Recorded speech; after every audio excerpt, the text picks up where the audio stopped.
मैं फटाफट रिवीजन कर देता हूँ। ठीक है, देखिए हम लोगों ने पढ़ा था हिंदू लॉ में कि सोर्सेस क्या क्या हैं। ठीक है, तो हिंदू लॉ के अंदर 7 सोर्सेस हैं। ठीक है, 4 है एंशिएंट पीरियड का और 3 है मॉडर्न पीरियड का। एंशिएंट पीरियड में क्या क्या था? श्रुति था, स्मृति था, कमेंट्री एंड डाइजेस्ट था और कस्टम था। ठीक है, तो ये चारों जो है वो हमारे एंशिएंट सोर्सेस हैं। किसके? हिंदू लॉ के। फिर हमने पढ़ा था 3 जो है, ये हम लोग फिर से डिटेल में पढ़ने वाले हैं। पिछले सप्ताह भी मैंने कोई डीप में नहीं पढ़ाया था, हम लोग फटाफट आगे बढ़े थे ताकि हम लोग फटाफट देख लें कि हमें क्या क्या पढ़ना है। ठीक है, अभी हम लोग डीप में नहीं पढ़ने वाले हैं। इसके बाद जब हमारा फटाफट ओवरव्यू खत्म होगा फिर हम लोग हर सब्जेक्ट का डीप में स्टडी करेंगे। ठीक है, तो हम लोगों ने सबसे पहले समझा था कि सोर्सेस क्या हैं हमारे हिंदू लॉ के। तो सोर्सेस है हमारे हिंदू लॉ में 2 डिवीजन में बांटा गया है सोर्सेस को। एक है एंशिएंट सोर्सेस, दूसरा है मॉडर्न सोर्सेस। ठीक है, एंशिएंट सोर्सेस के अंदर 4 सोर्स हैं। पहला है श्रुति, दूसरा है स्मृति, तीसरा है कमेंट्री एंड डाइजेस्ट और चौथा है कस्टम। ये हो गया एंशिएंट सोर्सेस। दूसरा है, सेकंड है आपका मॉडर्न सोर्सेस। ठीक है, मॉडर्न सोर्सेस के अंदर 3 कवर किया गया है। ठीक है, पहला है लेजिस्लेशन, दूसरा है जुडिशियल डिसीजंस और तीसरा क्या है? Equity, justice and good conscience. ठीक है, ये है। इसके बाद हम लोगों ने देखा था स्कूल्स ऑफ हिंदू लॉ। ठीक है, हिंदू लॉ के अंदर स्कूल्स कितने टाइप के हैं? तो हिंदू लॉ के अंदर मेनली 2 स्कूल हैं। ठीक है, पहला है मिताक्षरा स्कूल और दूसरा है दया भागा स्कूल। ठीक है, मिताक्षरा स्कूल जो है ऑल इंडिया में जो है इसका वो क्या बोलते हैं अपना यूज है। ठीक है, except Bengal and Assam. Mitakshara law से पूरे भारत में डील किया जाता है, बंगाल और आसाम को छोड़ के। मिताक्षरा स्कूल के अंदर भी कुछ सब डिविजनल स्कूल्स हैं। ठीक है, जिसका नाम है Banaras school, Mithila school, Bombay school, Madras school जिसको द्रविड़ स्कूल बोलते हैं और फिर पंजाब स्कूल। ठीक है, ये सब स्कूल है किसके? मिताक्षरा के। दया भागा स्कूल जो है, दया भागा स्कूल वेस्ट बंगाल और आसाम में इसका जो है फॉलोअर हैं लोग वहां के। ये दया भागा स्कूल का जो है वो करते हैं, फॉलो करते हैं। ठीक है, मिताक्षरा लॉ को जो है बनाने वाले जो थे वो थे विजनानेश्वर। ठीक है, जबकि दया भागा स्कूल को बनाने वाला कौन था? जिमुत वाहना। मतलब उनके क्रिएटर है या उनके राइटर है, ऐसा ही समझ लो। ठीक है, तो ये हो गया आपका schools of Hindu law. Next है हमारा marriage under Hindu law. Hindu law के अंदर मैरिज के बारे में पूछ रहा है आपसे। ठीक है, तो हिंदू लॉ के अंदर जब मैरिज की बात करते हैं तो उसके लिए स्पेशल एक्ट है जिसका नाम है हिंदू मैरिज एक्ट। ठीक है, उसमें सारे प्रोविजन दिए हैं। तो हिंदू मैरिज एक्ट के अंदर आपको क्या क्या सवाल आ सकता है? तो सबसे पहले आ सकता है कि भाई हिंदू मैरिज के एसेंशियल्स क्या क्या हैं, वैलिड हिंदू मैरिज कब होता है। ठीक है, तो essentials of Hindu marriage for valid. ठीक है, वैलिड होने के लिए क्या क्या जरूरी है? वो बोथ मस्ट बी हिंदू। ठीक है, दोनों पार्टी का हिंदू होना जरूरी है। दूसरा है आपका neither party should have a spouse alive. ठीक है, कोई भी पार्टी ऐसा हो जिसकी दूसरी स्पाउस, चाहे पति है तो पत्नी नहीं हो या पत्नी है तो पति ना हो, अगर ऐसा कोई है ठीक है तो भी वो शादी नहीं कर सकते हैं। ठीक है, तो लिविंग स्पाउस नहीं होने चाहिए। तीसरा है वैलिड एज। वैलिड एज का मतलब लड़की का 18, लड़के का 21। वैलिड एज हो गया तीसरा। फोर्थ है कंसेंट मस्ट बी फ्री।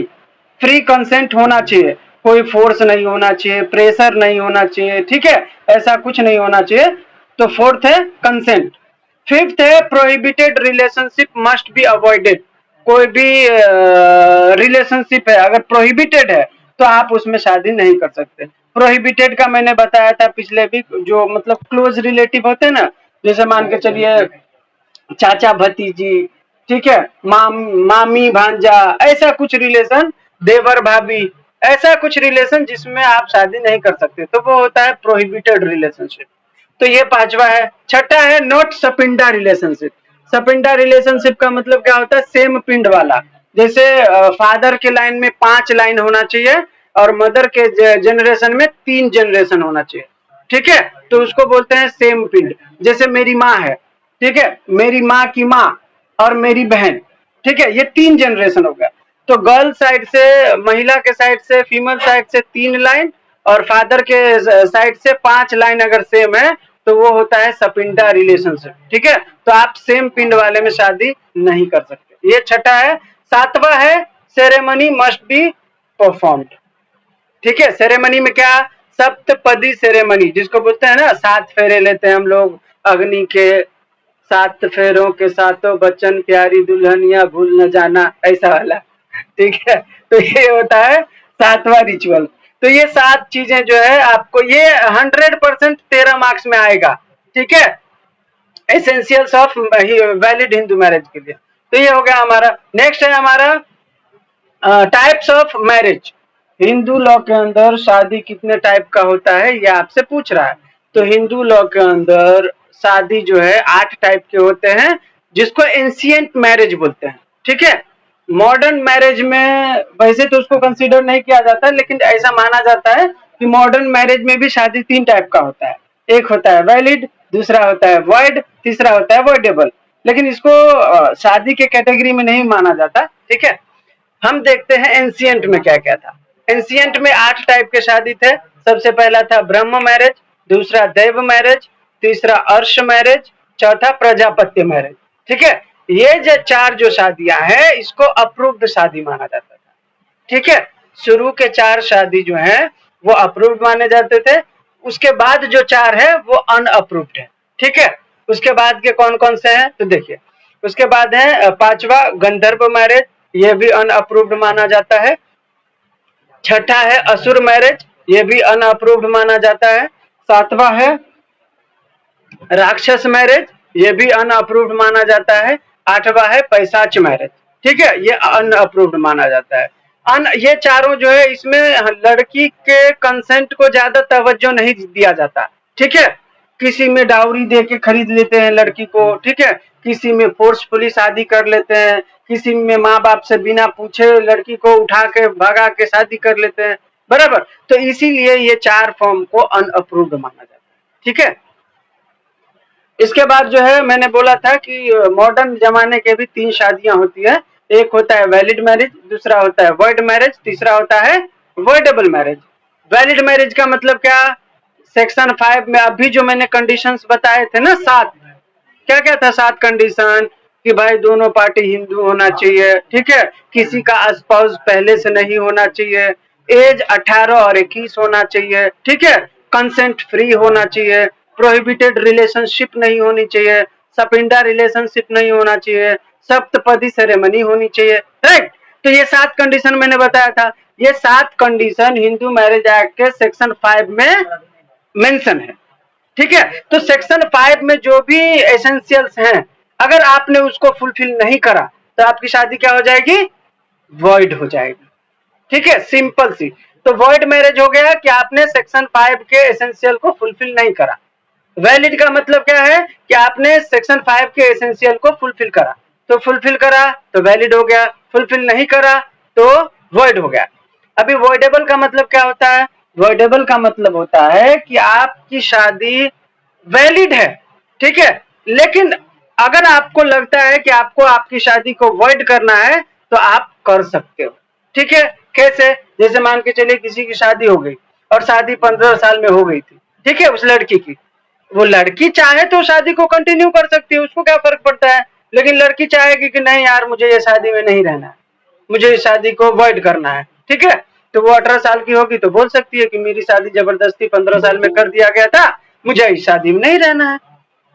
ठीक है, तो लड़के या लड़की के ऊपर उस शादी को इनवैलिड करने का अधिकार होता है। ठीक है, तब तक वो शादी क्या होता है, वैलिड होता है। तो इसको बोलते हैं वॉइडेबल मैरिज। ठीक है, जैसे मान के चलिए शादी जो है फ्री कंसेंट के बगैर हो गया। ठीक है, अब लड़की को लगता है कि नहीं यार ठीक है जाने दो, पति अच्छा है, बहुत प्यार करता है, भले जबरदस्ती हुआ था, तो वो चाहे तो रह सकती है, कोई प्रॉब्लम नहीं है। लेकिन अगर उसको लगता है कि नहीं मुझे इस शादी को अवॉइड करना है तो वो कर सकती है। ठीक है, तो उनके ऊपर है। तो जब किसी एक पार्टी के अधिकार में रहता है कि वो शादी को नल एंड वॉइड कर सके, ठीक है, तो वैसी शादी वॉइडेबल शादी होता है। यहाँ तक सभी को क्लियर है? बोलिए बोलिए, विकास सर बोलिए। हाँ हाँ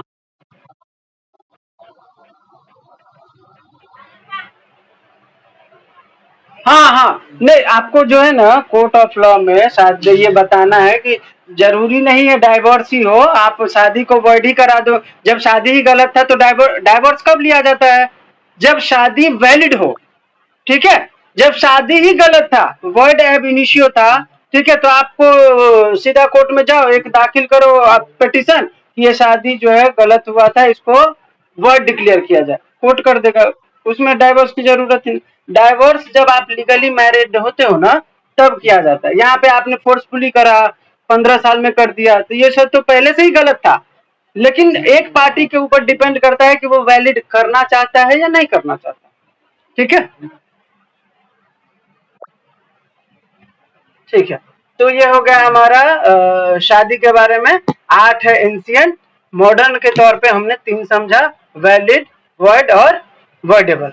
नेक्स्ट है हमारा टॉपिक, किधर गया, कंडीशंस फॉर वैलिड मैरिज। तो कंडीशंस तो मैंने बताया ना अभी, वही कंडीशंस है, वही एसेंशियल्स है।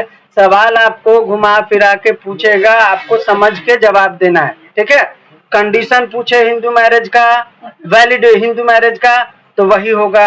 एसेंशियल्स पूछे तो भी वही होगा।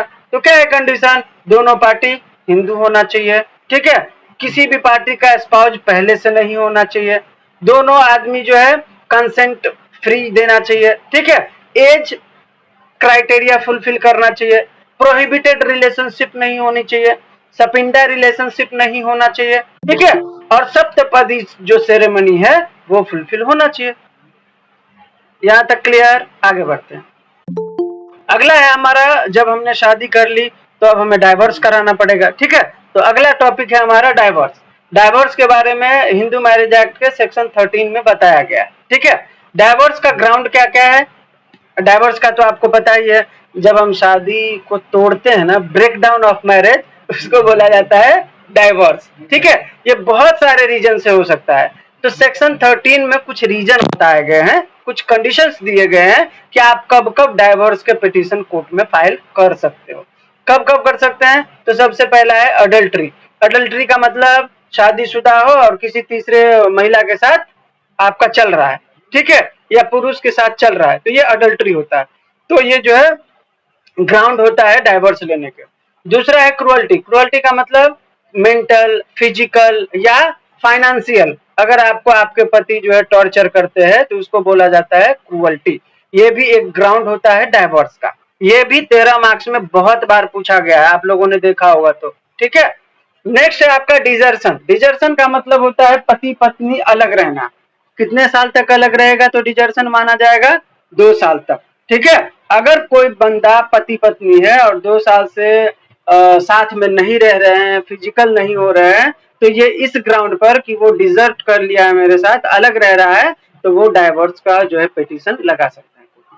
नेक्स्ट है आपका फोर्थ ग्राउंड कन्वर्जन। कन्वर्जन का मतलब धर्म परिवर्तन करा लेना। ठीक है, कोई हिंदू था क्रिश्चियन हो गया, कोई हिंदू था मुस्लिम हो गया। तो अगर ऐसा कुछ होता है, शादी के बाद धर्म परिवर्तन करते हैं, तो या तो पति डाइवर्स ले सकता है अगर वाइफ ने कन्वर्ट करा लिया तो, अगर पति ने कर लिया तो वाइफ डाइवर्स दे सकती है। ठीक है, तो कन्वर्जन भी डाइवर्स का ग्राउंड होता है।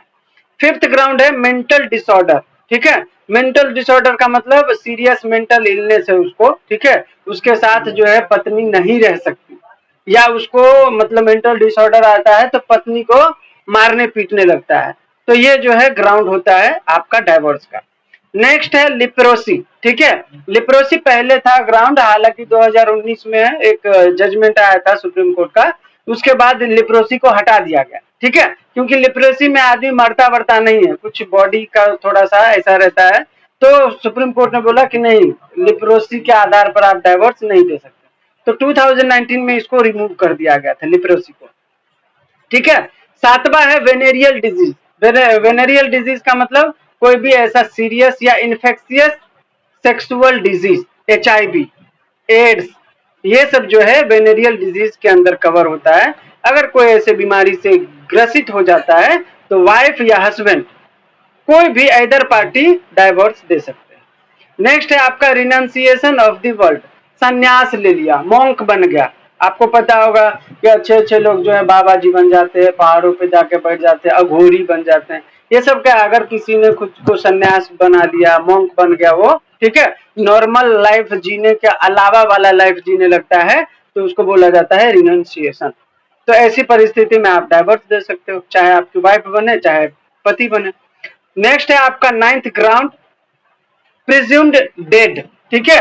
7 साल से अगर आपके पति या पत्नी मिसिंग है कुंभ के मेला में, तो फिर आप जो है उसको मान लोगे कि भाई वो मर चुका है। इसके आधार पर आप डाइवोर्स लेके दूसरी शादी कर सकते हैं। तो ये 9 ग्राउंड समझ में आया सभी को डाइवोर्स के, ये 100% आएगा, ठीक है।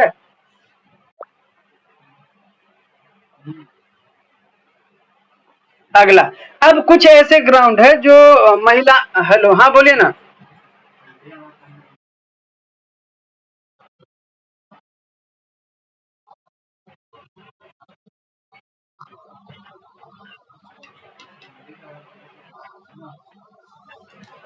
अरे तो डाइवोर्स फाइल करके एक्स पार्टी लेगा ना वो।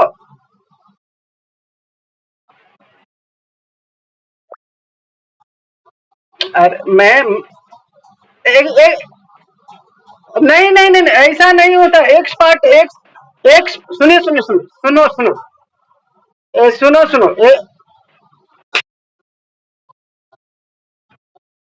सुनो सुनो सुनो, जैसे सात सात सात सात, सुनो सुनो सुनो, 7 साल तक वो नहीं मिला, ठीक है, और आपने ऐसे ही शादी कर लिया। और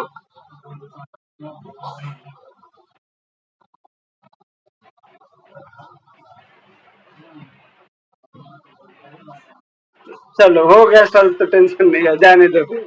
ठीक है, ये हो गया आपका। अभी देखो इसमें कुछ ऐसे क्राउड, किसी का आवाज आ रहा है इसीलिए मेरा नहीं आ रहा।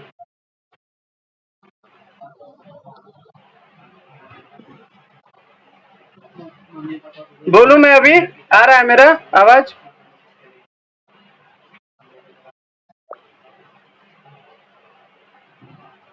हाँ हाँ बोलिए।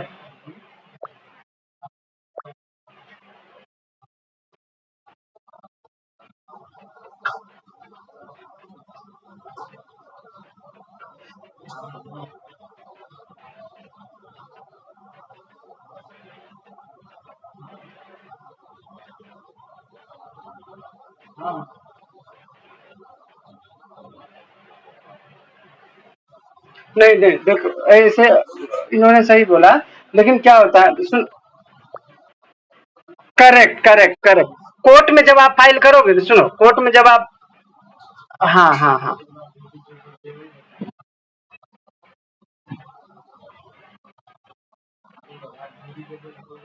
करेक्ट करेक्ट, ये भी हो सकता है। और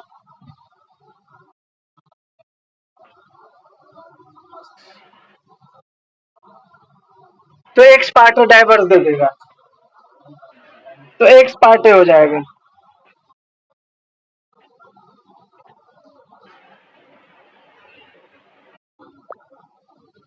अरे मैं बोल रहा हूँ, आप बोलने ही नहीं दे रहे हो।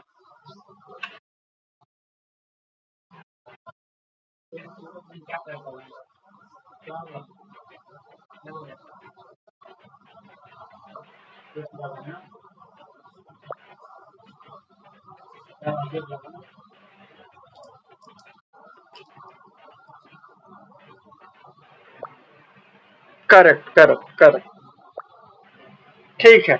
आगे बढ़ते हैं, देखिए इसमें कुछ महिलाओं के लिए स्पेशल डाइवर्स का ग्राउंड है, ठीक है। यहाँ पे भी फेमिनिज्म खेला गया है, देख रहे हो। इतने ग्राउंड कम थे ना, इनको अलग से दिया गया है। देखो अब क्या है, इनका 13 में आपको पता होगा ग्राउंड है डाइवर्स का। 13(2) में महिलाओं के लिए कुछ अलग से ग्राउंड दिए गए, ठीक है। अब वो महिलाओं के लिए कौन कौन से ग्राउंड है, तो देखिए कौन कौन से ग्राउंड है। तो सबसे पहला ग्राउंड था आपका, अभी मैंने बताया था, सबसे पहला ग्राउंड था हस्बैंड हैज अनदर वाइफ, ठीक है।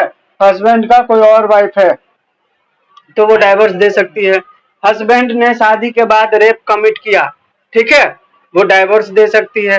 ठीक है, शादी अगर लड़की का अंडर एज हुआ था, वो डाइवोर्स दे सकती है। ठीक है, और कोर्ट ने मेंटेनेंस का ऑर्डर दिया था और हस्बैंड अभी तक उसको जो है फुलफिल नहीं कर रहा है, तो वो डाइवोर्स दे सकती है। ये 4 चीजें महिलाओं के लिए सेक्शन 13 सब सेक्शन 2 में अलग से दिए गए हैं डाइवोर्स के। ठीक है, नेक्स्ट है आप। हाँ, देखिए महिलाओं के लिए ये सवाल भी पूछा गया, आप लोगों ने देखा होगा जवाब, मैंने जो इम्पोर्टेंट 13 भेजा था उसमें ये सवाल पूछा गया था कि महिलाओं के लिए क्या क्या ग्राउंड है। तो महिलाओं के लिए ग्राउंड ये है कि अगर हस्बैंड के पास पहले से वाइफ है, ठीक है, अनदर वाइफ है हस्बैंड का, तो वो जो है डाइवोर्स दे सकती है।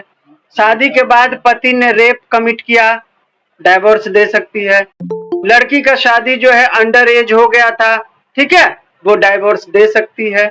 और मेंटेनेंस का ऑर्डर अगर फॉलो नहीं करता है पति, तो फिर वो उस ग्राउंड के ऊपर डाइवोर्स दे सकती है।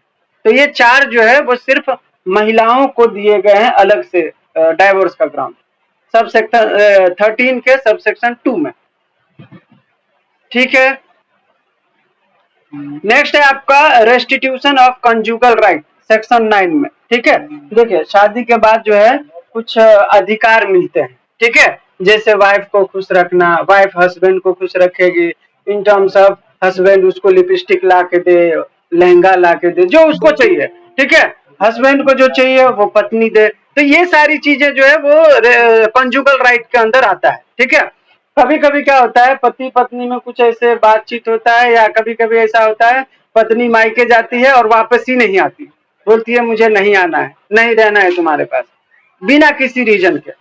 अगर कुछ ऐसा होता है तो पति रेस्टिट्यूशन ऑफ कंजुगल राइट का पिटीशन कोर्ट में डाल सकता है। ठीक है, फैमिली कोर्ट में कोर्ट को बोल सकता है कि सर ऐसा ऐसा प्रॉब्लम है, मेरी वाइफ गई थी या मेरा पति गया था, ठीक है, वो अब वो आ नहीं रहा है, मुझे मेरी माँ है बूढ़ी है, मैं शादी क्यों किया था कि वो मेरी माँ की सेवा करे, मैं उसको हर तरीके से खुश रखता था, उसको जो चाहिए ला के देता था, बिना किसी रीजन के अगर वो गई है तो मुझे जो है उसको वापस ला के दो। और ये हस्बैंड का राइट है, ऐसा नहीं है कि मतलब बीवी बोलेगी नहीं रहना है तो उसका चलेगा, नहीं। अगर कोई रीजन वाइफ के पास नहीं है कि पति के साथ क्यों नहीं रहना, तो कोर्ट ऑर्डर देगा कि आपको इसके साथ रहना पड़ेगा। आपने शादी क्यों किया, नहीं करना था, अगर आपको नहीं रहना है तो आपसे जबरदस्ती तो हुआ नहीं, तो आपको रीजन बताना पड़ेगा नहीं रहने का। अगर कोर्ट सेटिस्फाई है तब तो बोलेगा नहीं रहना है तो फिर डाइवोर्स ले लो। ठीक है, ऐसे क्या मतलब है कि आप अलग अलग रहो। अगर कोई रीजन नहीं रहेगा या कोर्ट सेटिस्फाई नहीं होगा उस रीजन से, तो फिर कोर्ट बोलेगा आप बीवी जाओ उसके साथ जाके रहे। ठीक है, तो ऐसा, तो ये होता है रेस्टिट्यूशन ऑफ कंजुगल राइट। समझ में आया है?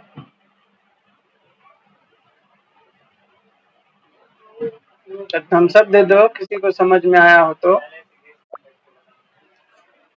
ठीक है, किसी को ना समझ में आए तो तुरंत हैंड रेज करना और पूछना। ठीक है, अगर मैं हैंड रेज ना देखूं तो बोल भी सकते हो कि सर मेरा सवाल है। ठीक है, ये हो गया रेस्टिट्यूशन ऑफ कंजुगल राइट। इसके बाद है जुडिशियल सेपरेशन। जुडिशियल सेपरेशन का मतलब क्या, इंसान सेपरेट हो रहा है जुडिशरी के ऑर्डर पर। ठीक है, तो जब किसी को पति पत्नी को लगता है कि नहीं मुझे साथ में नहीं रहना है, ठीक है, तो वो जुडिशियल सेपरेशन का जो है एप्लीकेशन कोर्ट ऑफ लॉ में लगा सकते हैं। ठीक है, जुडिशियल सेपरेशन का जो ग्राउंड है वो सेम ग्राउंड है जो आपका डाइवोर्स के लिए था। ठीक है, लेकिन डाइवोर्स और जुडिशियल सेपरेशन में सिर्फ एक फर्क है कि डाइवोर्स के बाद आपकी शादी जो है खत्म हो जाती है, लेकिन जुडिशियल सेपरेशन के बाद आपकी शादी खत्म नहीं होता, आपका शादी कंटिन्यू ही रहता है, लेकिन आप दोनों अलग अलग रहते हो। फर्क ये है बस। ठीक है, ग्राउंड भी सेम है और दोनों कोर्ट ही ग्रांट करता है, डाइवोर्स भी और जुडिशियल सेपरेशन भी। डाइवोर्स से ये बोल सकते हो कि डाइवोर्स से एक स्टेप पहले का जो स्टेज होता है वो होता है जुडिशियल सेपरेशन। जब आप डाइवोर्स के लिए भी जाओगे ना तो कोर्ट बोलेगा कि आप लोग जो है आप लोगों को लगता है कि मुझे डाइवोर्स लेना है, तो मैं आप लोगों को 6 महीने का वो देता हूँ, ठीक है, पीरियड। आप दोनों अलग अलग रह के देखो, अगर आपको लगता है कि दोनों जन जो है अकेले रहने में खुश हो तो आना, मैं आपको डाइवोर्स ग्रांट कर दूंगा। ठीक है, अगर आपको लगेगा कि एक दूसरे की कमी फील हो रही है, बहुत गलत किया हम लोगों ने अलग होके, हम दोनों तो एक दूसरे के आदी हो गए हैं, रहा नहीं जा रहा है, ठीक है, तो आके फिर से शादी कंटिन्यू करना। कौन सा हमने शादी को तोड़ दिया है? तो जुडिशियल सेपरेशन जो है एक तरीके से कूलिंग पीरियड होता है, ठीक है। दोनों पार्टी अलग अलग रहते हैं, साल भर रहा अलग, अगर दोनों को लगा कि नहीं हम लोग अलग ही खुश हैं, तो फिर डाइवोर्स का पिटीशन आप लगा सकते हो, ठीक है, जुडिशियल सेपरेशन के बाद। अगर आपको लगता है कि नहीं यार हम दोनों एक दूसरे के वो क्या बोलते हैं ब्रेड बटर बन गए थे, अब नहीं रह सकते अकेले, तो फिर आप कंटिन्यू कर लो, कोई प्रॉब्लम नहीं है, ठीक है। ये समझ में आया जुडिशियल सेपरेशन? हाँ हाँ, देखो आप सेपरेटली जुडिशियल सेपरेशन का भी आप लगा सकते हो, ठीक है, एप्लीकेशन कि मुझे अभी शादी नहीं तोड़ना है, ठीक है, हमें अलग रहना है। अगर आप डाइवोर्स ही लगा रहे हो कि नहीं मुझे अलग रह के भी कोई मतलब नहीं है, अगर कोर्ट को लगता है कि दोनों में प्यार था, थोड़ा बहुत लगता है दोनों के इमोशन से, तो कोर्ट जुडिशियल सेपरेशन दे सकते हैं, ठीक है, कोर्ट के ऊपर है। लेकिन कूलिंग पीरियड तो देते ही है, 1 महीना 2 महीना का देते हैं कि भाई आप लोग अलग रह के देखो क्या लगता है आपको, अगर फील हो कि नहीं डाइवोर्स ही लेना है तो ले लेना, आना 2 महीने बाद का तारीख दिया है मैंने, आ जाना, डाइवोर्स दे दूंगा आपको, ऐसा, ठीक है।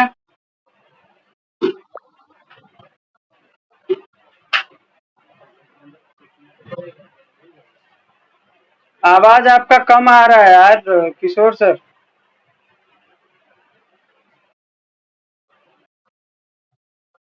हाँ, क्या? जुडिशियल सेपरेशन का? देखो कूलिंग, देखो जुडिशियल सेपरेशन जो होता है लीगली 1 साल तक का होता है, ठीक है, लॉ में। हाँ, लीगली जुडिशियल सेपरेशन 1 साल तक का होता है। मैं बोल रहा हूँ जब डाइवोर्स लेने जाते हैं ना डायरेक्ट, ठीक है, तब कोर्ट उनको कुछ महीने बोलते हैं कि अलग रह के देखो, तो हम मान के चलते हैं कि वो सेपरेशन के लिए बोल रहे हैं, सेपरेट रहने के लिए, तो उसको बाकी जुडिशियल सेपरेशन का पीरियड 1 साल तक होता है, ठीक है, और उसका एप्लीकेशन अलग से किया जाता है, उसका डाइवोर्स से कोई संदर्भ नहीं है। लेकिन कभी कभी कोर्ट को लगता है कि नहीं इन दोनों को अलग रहने के लिए बोलते हैं 1 महीना के लिए, अगर उनको लगेगा कि नहीं रह सकते हैं अकेले या नहीं रह सकते, तो फिर बोलेंगे, क्योंकि कोर्ट का तारीख हर 4 दिन पे तो नहीं होता है ना, महीना 2 महीना का होता है, तो वो एक पीरियड दे देते हैं कि आपका अगले तारीख तक हम मैं आपको सेपरेट रहने के लिए बोलता हूँ, ठीक है, अगर आप लोग सेपरेट रह पाते हो तो ठीक है, नहीं तो अगली बार जब आपकी तारीख होगी तो मैं डाइवोर्स ग्रांट कर दूंगा, ऐसा होता है, ठीक है। हाँ हाँ, रिकॉर्ड हो रहा है, मिल जाएगा, रिकॉर्ड हो रहा है, रिकॉर्ड हो रहा है, ठीक है। रिकॉर्डिंग ग्रुप में डाला मैंने, क्या बात कर रहे हो आप? एक ही हुआ है ना, 1 जून को। नहीं नहीं नहीं, उस दिन मैच था ना आरसीबी वर्सेस इसका इसका, ठीक है। चलो, जुडिशियल सेपरेशन हो गया। हमने अभी अगला टॉपिक था वॉइड एंड वॉइडेबल मैरिज, तो ये हम लोगों ने पहले ही डील कर लिया था, ठीक है, वॉइड और वॉइडेबल मैरिज के बारे में। इसके बाद अगला है आपका अडॉप्शन। ये अडॉप्शन का जो टॉपिक है वो है Hindu adoption and maintenance act के अंदर कवर किया हुआ, ठीक है। आपके जो ये हिंदू लॉ है ना उसमें 4 लॉ है, ठीक है। इसमें पहला है आपको हिंदू मैरिज एक्ट पढ़ना है जो हमने पढ़ लिया ऊपर, ठीक है। अभी ये दूसरा है, कौन सा है? Hindu adoption and maintenance act.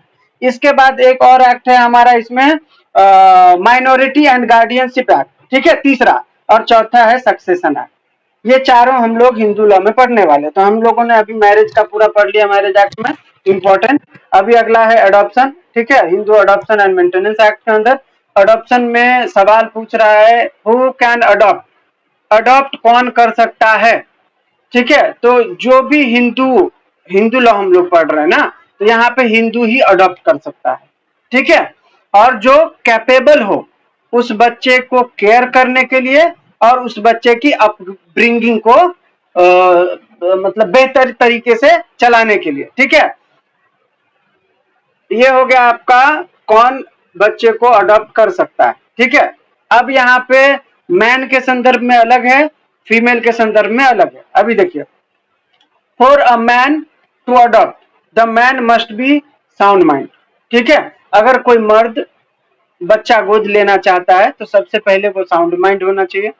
दूसरा है ही शुड बी मैरिड और अनमैरिड। क्या मतलब है, फिर शादीशुदा भी हो सकता है और अनमैरिड भी हो सकता है, तो ये हो ही सकता है ना, दो ही होगा ना form. If married his wife must consent to the adoption. अगर मैरिड मैन है तो उसको वाइफ से कंसेंट लेना पड़ेगा। ठीक है, तीसरा शर्त यह है कि उसका कोई भी चाइल्ड नहीं होना चाहिए। ठीक है, चौथा कंडीशन ये है कि अगर उसको बच्चे गोद लेने हैं और अपोजिट जेंडर में लेना है तो 21 ईयर का जो है गैप होना चाहिए। ठीक है, ये होना ही चाहिए। और जो मेल है उसका कम से कम उम्र कितना होना चाहिए, 21 साल का होना चाहिए। ठीक है, नेक्स्ट है आप सेम जेंडर रहा तो कोई भी उम्र का वो नहीं है। ठीक है, सेम सेम जेंडर के हिसाब में ना, मेरे हिसाब से सेम जेंडर में होना चाहिए कुछ 18 साल का होना चाहिए। ठीक है, सेम सेम जेंडर में आप बाप बाप को थोड़ी ले सकता है गोद, नहीं ले सकता ना, उम्र तो होना ही चाहिए। ठीक है, तो मेरे हिसाब से जो है ना, नहीं यार, गो पिछले लेक्चर में पढ़े थे ना, किसी भी बच्चे को गोद लेने का उम्र कितना है, 15 साल। करेक्ट है, तो 15 साल तक के बच्चे को वो गोद ले सकते हैं, तो लेकिन गोद लेने का उम्र 21 साल होना चाहिए जो ले रहा है। ठीक है, और अगर अपोजिट जेंडर में ले रहा है तो ये गैप होना ही चाहिए।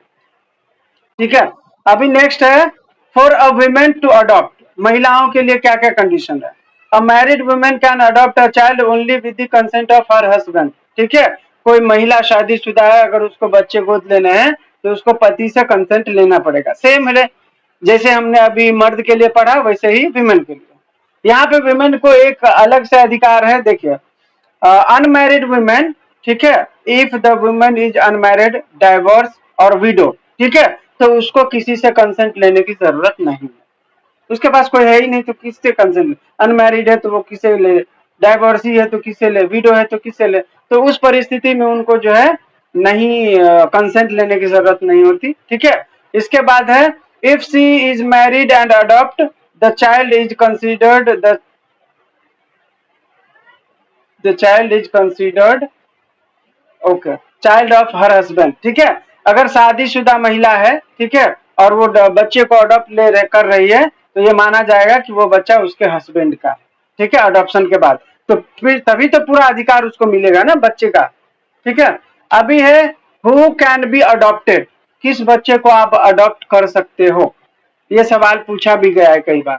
तो देखिए सबसे पहला चाइल्ड हिंदू होना चाहिए, जैसे लेने के समय पे पेरेंट हिंदू होना चाहिए था, उसी तरीके से यहाँ पे बंद कर दूं। अरे तो मैं को ऑफ करके बोलिए, नहीं तो मैं बंद कर देता अभी डर से।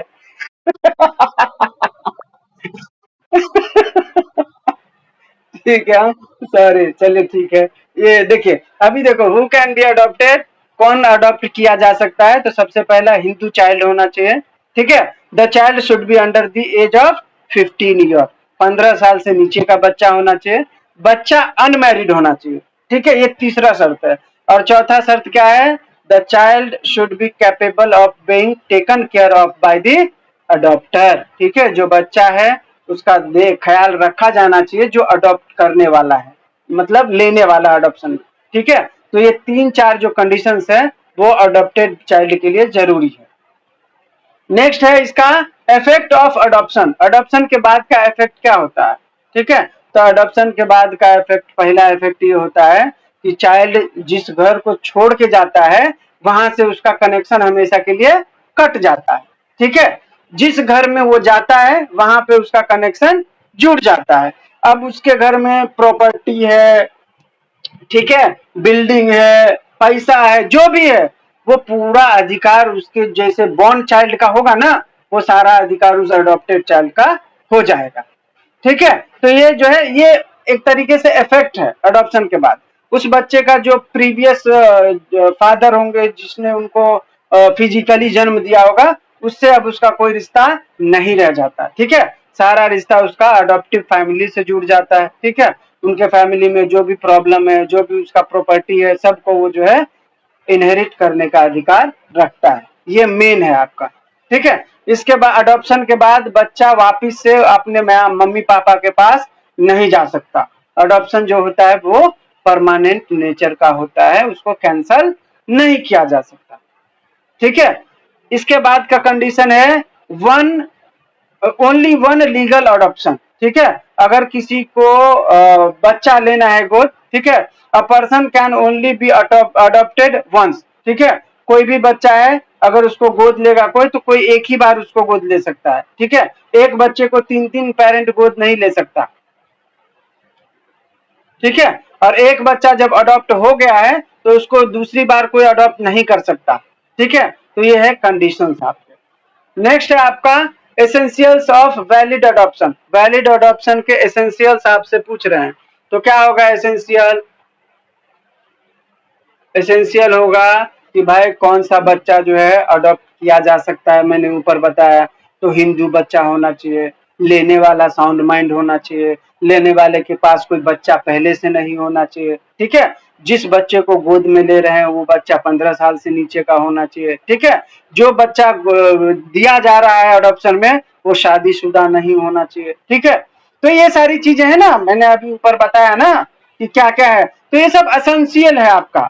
वैलिड अडॉप्शन के लिए वो सारी चीजें क्या हो जाती है, जरूरी हो जाता है, ठीक है। जरूरी में क्या क्या हो जाएगा कि जो बच्चा है वो तो हिंदू होना चाहिए, वो शादीशुदा नहीं होना चाहिए, ठीक है। फिर उसका लीगल एज 15 साल से कम होना चाहिए, साउंड माइंड होना चाहिए, ठीक है। ये बच्चे के कॉन्टेक्स्ट में हो गया। अभी भी लेने वाला कौन है? पेरेंट। तो पेरेंट कौन होना चाहिए? हिंदू होना चाहिए, उसका फ्री कंसेंट होना चाहिए, ठीक है। साउंड माइंड होना चाहिए। बच्चा अगर अपोजिट जेंडर में ले रहा है तो 21 साल का गैप होना चाहिए। अगर महिला ले रही है तो वो शादीशुदा है तो पति का कंसेंट चाहिए, पति ले रहा है तो पत्नी का कंसेंट चाहिए, विडो महिला है तो फिर वो किसी से कंसेंट ना ले तो भी चलेगा, करेक्ट। तो ये सारी चीजें क्या है, ये सब एसेंशियल है। समझ में आ रहा है? यहाँ तक सभी को क्लियर है?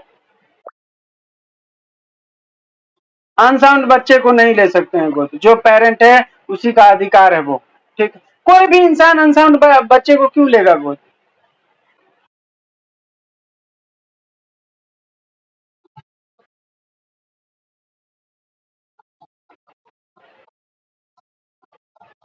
नहीं तो फिर वो कोर्ट ऑफ लॉ में आप कर सकते हैं, वो डिस्क्रिएशन ऑफ कोर्ट होगा, ठीक है।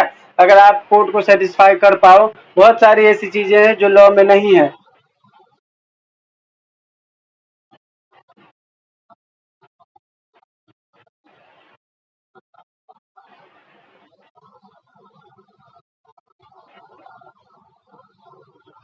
नहीं, हाँ कर सकते हैं, कर सकते हैं, कर सकते हैं।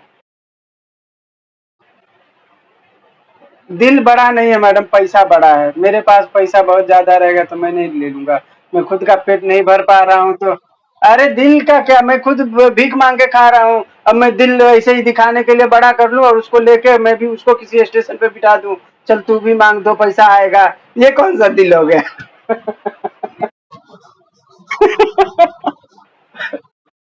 कर सकते हैं, कर सकते, कर सकते हैं, कर सकते हैं। लेने के कॉन्टेक्स्ट में जो है ना, साउंड माइंड ज्यादा तवज्जो रखता है, ठीक है। बच्चे के कॉन्टेक्स्ट में साउंड माइंड हो या ना हो ये ज्यादा मायने नहीं रखता, ठीक है। आगे बढ़ते हैं हम लोग, यहाँ तक हम लोगों ने समझ लिया है। नेक्स्ट है आपका टॉपिक मेंटेनेंस, ठीक है। मेंटेनेंस, हाँ बोलिए ना।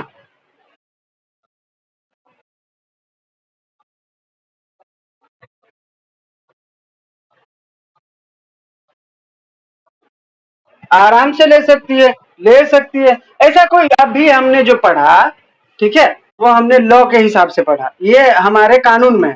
तो यहाँ पे कहीं लिखा था क्या कि बहन सगी बहन नहीं ले सकती? कहीं नहीं था। कोई भी ले सकते हैं, ठीक है। सिर्फ यहाँ पे कैपेसिटी क्या है?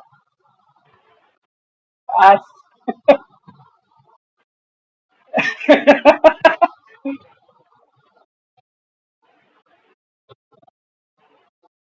ठीक है, आगे बढ़ते हैं हम लोग। हाँ हाँ, आगे बढ़ते हैं हम लोग। मेंटेनेंस के बारे में है, ठीक है। तो मेंटेनेंस यहाँ पर जो है आपका किस एक्ट से ताल्लुक रखता है? ये रखता है आपका अडॉप्शन एंड मेंटेनेंस एक्ट। ठीक है, तो इसमें मेंटेनेंस के बारे में है, तो मेंटेनेंस किस किस के बारे में है? Maintenance of wife, children and aged parent. ठीक है, तो सेक्शन 18 पढ़ोगे ना Hindu adoption and maintenance act का, तो उसमें वाइफ के लिए प्रावधान है। ठीक है, मेंटेनेंस वो कब कब क्लेम कर सकती है? तो सेक्शन 18 में बताया गया है, अगर हस्बैंड, ठीक है, पत्नी से दूरी बना ले, दूरी बनाने का मतलब डिजर्शन, ठीक है, 2 साल से अलग रह रहा है, तो पत्नी जो है मेंटेनेंस क्लेम कर सकती है। दूसरा है क्रूअल बिहेवियर, अगर पति पत्नी के साथ क्रूअल बिहेवियर रखता है तो वो जो है मेंटेनेंस क्लेम कर सकती है। इसके बाद है ही हैज अनदर वाइफ, मतलब बाइगेमी, अगर पति का किसी और महिला के साथ भी जो है शादी उसने किया है तो वो अलग रह के पति से मेंटेनेंस ले सकती है। ठीक है, इसके बाद अगर पति वाइफ को क्या बोलते हैं मेंटेन करने से रिफ्यूज कर देता है, ठीक है, उसको पैसा नहीं देता, खाने का वो नहीं देता, कुछ नहीं देता, तो इस तरीके से अगर करता है तो वो महिला जो है पति से मेंटेनेंस लेके साइड हो सकती है। ठीक है, इसके बाद है suffering from venereal disease. Venereal disease का मैंने अभी बताया था आप लोगों को, HIV है, एड्स है, अगर कुछ ऐसा सेक्सुअल मतलब बढ़ने वाला कोई प्रॉब्लम है तो जो है महिला मेंटेनेंस क्लेम करके अलग से रह सकती है। ठीक है, तो ये हो गया आपके वाइफ के कॉन्टेक्स्ट में मेंटेनेंस के बारे में। ठीक है, हम लोग मेंटेनेंस अगर पढ़ेंगे और महिलाओं के लिए पढ़ेंगे, खास करके हिंदू लॉ में वाइफ को ज्यादा वैल्यू दिया जाता है। ठीक है, तो वाइफ के लिए मेंटेनेंस का प्रावधान 4 एक्ट में किया गया है। ठीक है, मैंने पिछले लेक्चर में भी बताया था, हालांकि हिंदू लॉ के अंदर अपन अपन तीन ही के बारे में पढ़ेंगे। पहला है हिंदू मैरिज एक्ट, ठीक है, जिसमें महिला के वाइफ वो मेंटेनेंस के बारे में है। दूसरा है ये अभी जो मैंने बताया एडॉप्शन एंड मेंटेनेंस एक्ट, इसमें भी महिला वाइफ को है। ठीक है, और तीसरा है भारतीय नागरिक सुरक्षा संहिता, उसमें भी सेक्शन 144 में वाइफ को मेंटेनेंस क्लेम करने का अधिकार है। ठीक है, तो अगर आपको मेंटेनेंस के बारे में पूछे और खास करके वाइफ के लिए पूछे हिंदू लॉ में, तो आपको तीनों लॉ का जिक्र करना है। ठीक है, भारतीय नागरिक सुरक्षा संहिता का भी, हिंदू मैरिज एक्ट का भी, और Hindu adoption and maintenance act का भी। ठीक है, तीनों में वाइफ को जो है मेंटेनेंस क्लेम करने का अधिकार मिला है। ठीक है, तो ये हो गया maintenance wife, children and aged parent के कॉन्टेक्स्ट में वाइफ के लिए।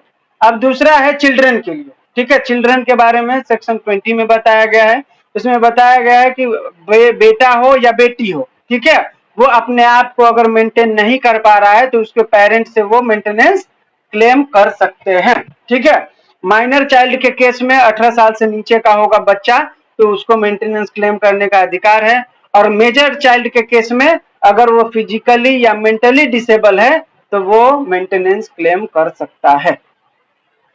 ठीक है, मैरिड डाउटर जो है उसको खास करके मेंटेनेंस नहीं दिया जाता है। ठीक है, लेकिन अगर ऐसा लगता है कि वो खुद को मेंटेन नहीं कर सकती है तब वो पेरेंट से क्लेम कर सकती है। ठीक है, जनरली शादीशुदा लड़कियों को मेंटेनेंस क्लेम करने का अधिकार नहीं होता। नेक्स्ट है आपका एज्ड पेरेंट सेक्शन 20। ठीक है, हाँ बोलिए ना।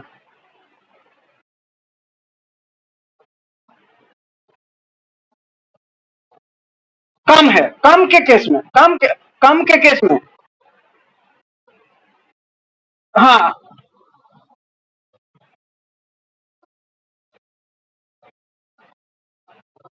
किसका? बच्चे का? नहीं मैं समझा नहीं, जिसका शादी हो गया है या शादी के बाद जो बच्चा है उसका, ऐसा? हाँ हाँ हाँ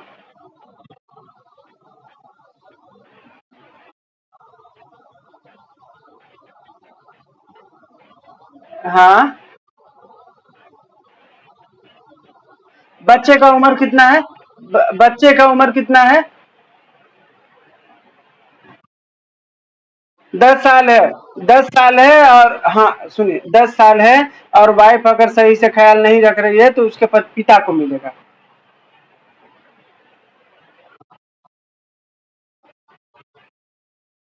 ग्राउंड देखिए, मैं इसमें इसमें क्या होता है देखिए मैं बताता हूँ। दो चीजें हैं, एक होता है गार्डियनशिप, एक होता है कस्टडी। ठीक है, जब किसी बच्चे का, दोनों में फर्क है। गार्डियनशिप के मामले में जब हम लोग आगे बढ़ने वाले हैं, गार्डियनशिप के मामले में जो नेचुरल गार्डियन होता है माँ बाप में, बाप को माना जाता है। ठीक है, नेचुरल गार्डियन, माँ सेकेंडरी गार्डियन माना जाता है। ठीक है, लेकिन कस्टडी के मामले में अगर बच्चा 5 साल से नीचे का है तो ऐसा माना जाता है कि उसको जो है लाड प्यार की जरूरत है। ठीक है, जो कि एक बाप नहीं दे सकता, इसीलिए कस्टडी माँ को मिलता है। कभी कभी बहुत सारे केस। हेलो।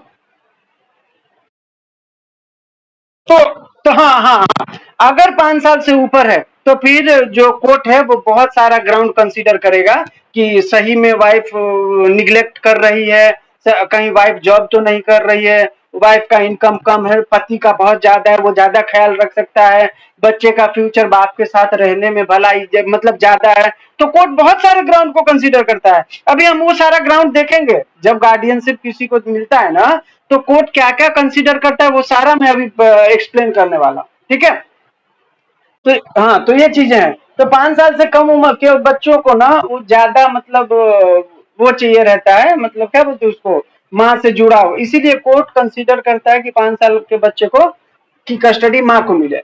अगर 5 साल से उम्र, आप बोल रहे हैं 10 साल का बच्चा है और माँ निग्लेक्ट कर रही है, तो 100% पिता को मिल जाएगा। ठीक है, क्योंकि पिता के साथ अगर कोर्ट को लगेगा कि नहीं पिता जो है प्यार भी बहुत करता था और पिता जो बहुत पैसे वाला है, करियर उसका बहुत ब्राइट होगा, तो कोर्ट करियर देखेगा बच्चे का कि माँ का प्यार देखेगा। कोर्ट माँ का प्यार बाप का प्यार नहीं देखता, कोर्ट बच्चे का भविष्य देखता है। ठीक है, ये हमेशा याद रखिए। नेक्स्ट है आपका, इधर गया, तो ये हो गया आपका मेंटेनेंस के केस में वाइफ क्लेम करेगी अडॉप्शन वाले एक्ट में। ठीक है, तो वो सेक्शन 18 में है। चिल्ड्रन के लिए मेंटेनेंस का सेक्शन 20 में है। ठीक है, और एज्ड पेरेंट का भी सेक्शन 20 में ही है। उसमें बताया गया है कि कोई भी एल्डरली पेरेंट है, ठीक है, या मदर हो या फादर हो, अगर वो खुद को मेंटेन नहीं कर सकते हैं तो वो अपने बेटे या बेटी किसी से भी मेंटेनेंस क्लेम कर सकते हैं।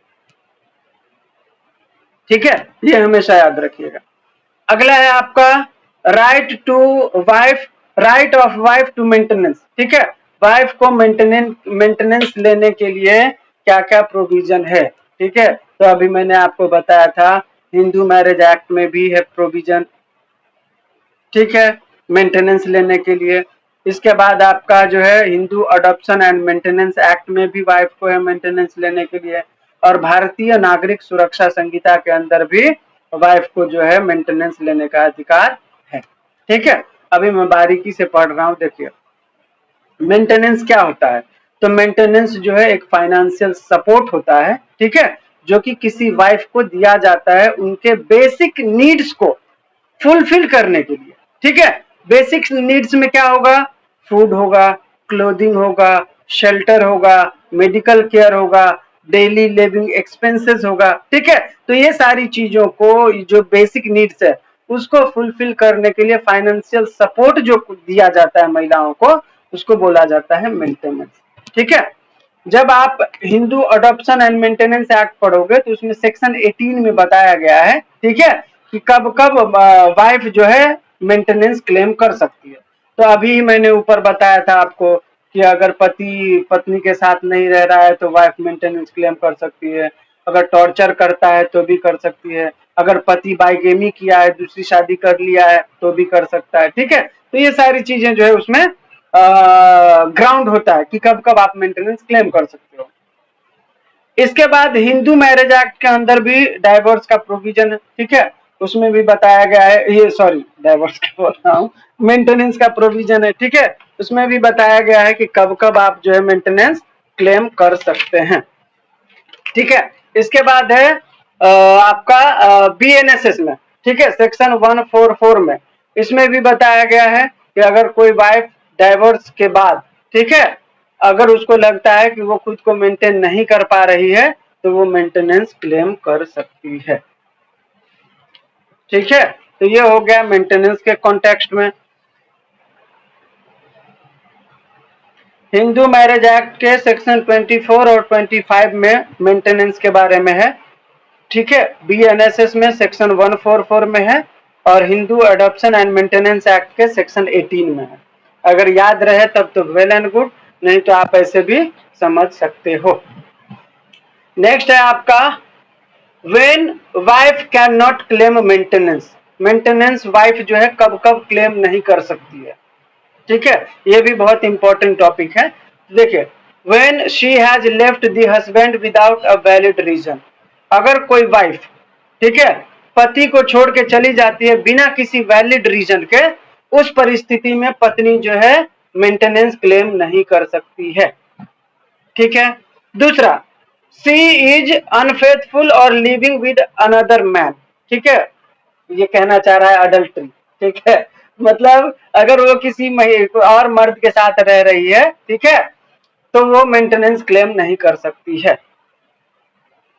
She has converted to another religion. अगर वो किसी और धर्म में खुद को कन्वर्ट कर लेती है तब भी वो मेंटेनेंस क्लेम नहीं कर सकती। तो ये 3 चीजें हैं जो मेंटेनेंस को क्लेम करने से रोकता है, ठीक है।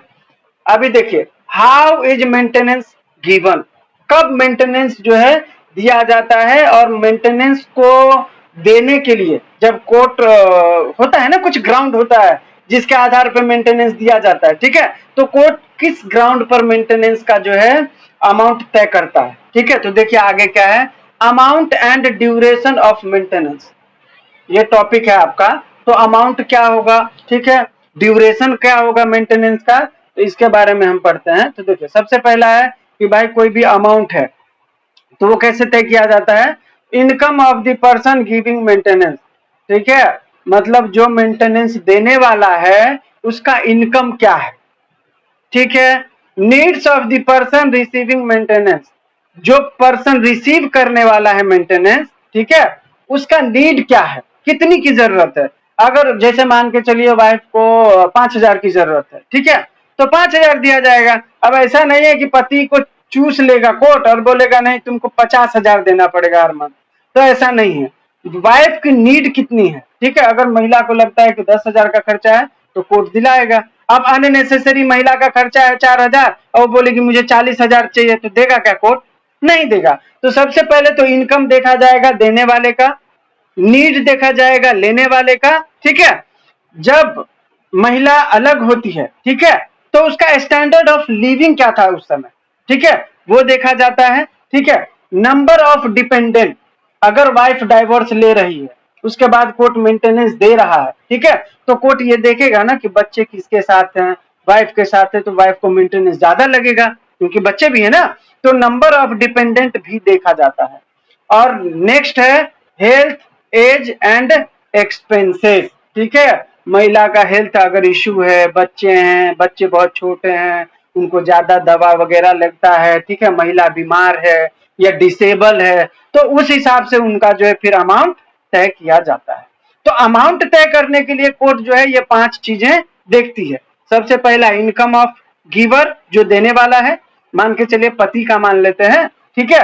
नीड्स ऑफ फीमेल, मतलब पत्नी का क्या जरूरत है, कितना जरूरत है वो। Standard of living of women, जो रह रही थी। इसके बाद है नंबर ऑफ डिपेंडेंट, बच्चे भी हैं उसी के साथ रहने वाले वगैरह वगैरह। और नेक्स्ट है हेल्थ, एज एंड एक्सपेंस, उसका खर्चा कितना आ रहा है, हेल्थ क्या है, बच्चे हैं, बच्चे का एज क्या है, वो ज्यादा खर्चा हो रहा है, उस हिसाब से भी फिक्स किया जाता है। लॉ में कहीं पे कोई फिक्स अमाउंट नहीं लिखा गया है, ठीक है। जैसे एक एग्जांपल बता रहा हूँ, कोर्ट ने 50,000 देखा कि हस्बैंड का इनकम है, ठीक है, हस्बैंड का इनकम 50,000, कोर्ट ने देखा कि भाई इनकम इसका ठीक ठाक है 50,000 है, तो क्या है, कोर्ट पति को बोल सकता है कि आप वाइफ को जो है 15,000 पर मंथ दो। क्यों, क्योंकि यहाँ पे महिला का नीड हमको लगता है कि 4,000 ही है, लेकिन पति का इनकम ज्यादा है ना, ठीक है। तो इसीलिए मैंने बोला था कि यहाँ पे 5 ग्राउंड को देखा जाता है। अगर पति मान के चलिए 10,000 कमाता है, ठीक है, और महिला को जरूरत है 9,000 का, तो क्या कोर्ट 9,000 दिला देगा, पति फिर भूखा मरेगा, बराबर। तो इनकम भी देखा जाएगा और नीड भी देखा जाएगा, तो दोनों में बैलेंस किया जाता है। तो यहाँ पे कोर्ट क्या किया, 50,000 इनकम कमा रहा है, वाइफ की नीड को देखा क्या, कम रहा होगा, कोर्ट ने 15,000 दे दिया कि ठीक है भाई 50,000 में 15,000 ले, खुश रह, भले तुम्हारी जरूरत 5,000 की है। ठीक है, अगर कोई ओल्ड पेरेंट है मान के चलिए जिसकी जरूरत कम है, तो कोर्ट क्या बोलेगा कि भाई इनका जो है चलो 5,000 इनको दे दो, आराम से खुश रहेंगे, जबकि उसका खर्चा 1,000 रुपया होगा, 2,000 होगा। एक एग्जाम्पल बता रहा हूँ। तो कोर्ट जो है उस आधार पर तय करता है। नेक्स्ट है आपका ड्यूरेशन क्या होता है मेंटेनेंस का। ठीक है, तो अगर टेम्पररी ये क्या बोलते हैं आपका, हाँ होता है ना यार, अभी मुझे याद नहीं आ रहा है तो एक सेकंड, हाँ मुझे, मैं वो टॉपिक रिकॉल नहीं कर पा रहा हूँ। हाँ, एक होता है इंटरिम मेंटेनेंस और एक होता है परमानेंट। ठीक है, तो जब इंटरिम मेंटेनेंस दिया जाता है, इंटरिम मेंटेनेंस का मतलब क्या होता है, जब आपने कोई केस फाइल किया कोर्ट में, ठीक है, डाइवोर्स के लिए, तो चलेगा वो केस। ठीक है, तो जब आपने केस डाला और जब वो केस खत्म होगा, इस दरमियान जो भी आपको मेंटेनेंस का खर्चा चाहिए, कोर्ट का खर्चा चाहिए, एडवोकेट का खर्चा चाहिए, उसको बोला जाता है इंटरिम मेंटेनेंस। ठीक है, इसका प्रावधान हिंदू मैरिज एक्ट के सेक्शन 24 में किया गया है। ठीक है, कि कोई भी महिला अगर डाइवोर्स का केस फाइल करती है, तो केस फाइल करने से लेकर केस के फाइनल डिस्पोजल तक महिला जो है इंटरिम मेंटेनेंस पाने का हकदार है। ठीक है, तो इंटरिम मेंटेनेंस कब तक दिया जाता है, जब तक कोर्ट का फाइनल डिसीजन ना आ जाए। ठीक है, तो ड्यूरेशन उसका वहीं तक हो गया, जैसे ही डिग्री आ जाएगा इंटरिम मेंटेनेंस वहां से खत्म। परमानेंट मेंटेनेंस कब तक मिलता है, तो परमानेंट मेंटेनेंस तब तक मिलता है जब तक वो महिला का जो है कहीं दूसरी शादी ना हो जाए। ठीक है, या महिला फाइनेंशियली खुद से स्ट्रांग ना हो जाए। ठीक है, या उसके पति का निधन ना हो जाए। तो परमानेंट मेंटेनेंस के केस में ड्यूरेशन लाइफ टाइम हो जाता है, या तो वो दूसरी शादी कर ले, या उसका पति मर जाए। ठीक है, या वो खुद से बहुत अमीर हो जाए जब उसको मेंटेनेंस की जरूरत ना हो। तो ये होता है ड्यूरेशन।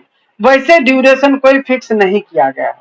ठीक है, ये मोटा मोटी माना जाता है कि अगर इंटरिम मेंटेनेंस दिया है तो जब तक कोर्ट का ऑर्डर नहीं आए उसका ड्यूरेशन तब तक होगा। अगर परमानेंट मेंटेनेंस अलाउ हुआ है तो उसका ड्यूरेशन कब तक होगा, जब तक वो महिला दूसरी शादी न कर ले, या उसका देने वाला पति जो था वो न मर जाए, या वो महिला खुद से फाइनेंशियल स्टेबल ना हो जाए। यहां तक सभी को क्लियर है? ठीक है, अभी आगे बढ़ते हैं। जब क्लियर ना हो तो आगे और हम लोग पढ़ने वाले, कोई प्रॉब्लम नहीं। ठीक है, अगला है आपका, ये देखिए, ये हमारा तीसरा एक्ट है। कौन सा?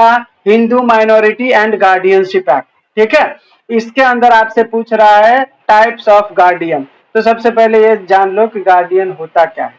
ठीक है, गार्डियन का मतलब है कोई पर्सन, ठीक है, जो किसी बच्चे का ख्याल रख सके, ठीक है, उसके बेनिफिट के बारे में सोच सके, उसको नॉर्मली गार्डियन बोला जाता है। ठीक है, कोई भी गार्डियन किसी बच्चे का बुरा चाहेगा क्या? मेरा कोई बच्चा है, मैं उसका बुरा चाहूंगा?